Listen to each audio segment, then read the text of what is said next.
जिला कलेक्टर अर्तिका शुक्लानी अलवर में अस्पताल भवनों का निरीक्षण कर कार्यों की प्रगति और कमियों पर चिंता जताई। उन्होंने सामान्य और शिशु चिकित्सालय के निर्माणाधीन भवनों के साथ साथ जर्जर हो चुके भवनों का निरीक्षण किया। इस अवसर पर पीएमओ डॉक्टर सुनील चौहान, सार्वजनिक निर्माण विभाग और यूआईटी के अधिकारी भी मौजूद रहे।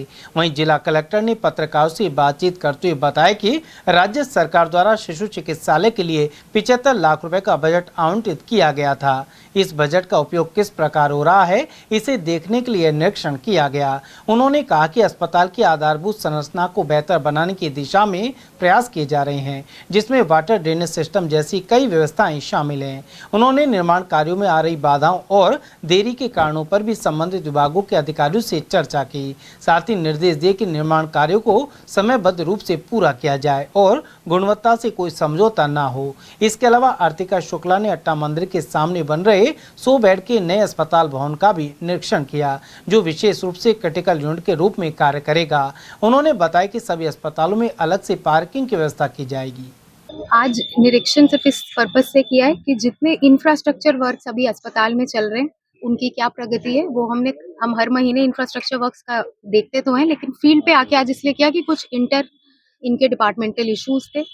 शिशु चिकित्सालय में आप सबको विदित है, राज्य सरकार की बजट घोषणा भी है उन्नयन की, जिसके लिए अभी राज्य सरकार से 75 लाख रुपए की सैंक्शन भी आई है।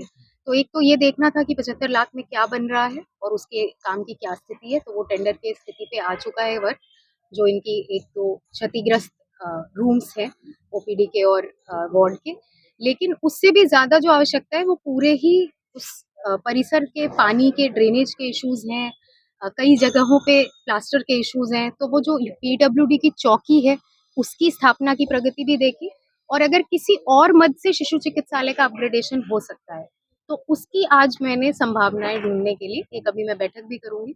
तो होपफुली हम शिशु चिकित्सालय के जो माइनर इश्यूज हैं जो हमारे स्तर के फंड से किए जा सकते हैं वो हम आगामी दिनों में करने की पूरी प्रयास करेंगे। सेकंड जो काम आज देखा है वो जो हमारा 100 बेडेड वार्ड और सीसीयू का क्रिटिकल वर्क है जो एचएससीसी और आरएसआरडीसी द्वारा करवाया जा रहा है, उसको देखना था। तो एचएससीसी का जो वर्क है उसकी अब कंप्लीशन पास आ रही है, प्रोबेबली अक्टूबर के महीने में उसकी प्रगति देखिए। एक दो इश्यूज हैं वो रिजॉल्व करने हैं, और जो 100 बेडेड है वो हमारे लिए बहुत क्रिटिकल है, क्योंकि जब ये बनेगा तभी हम कोई और जगह के वार्ड्स को यहाँ शिफ्ट करके नेक्स्ट को इंफ्रास्ट्रक्चर का वर्क ले पाएंगे।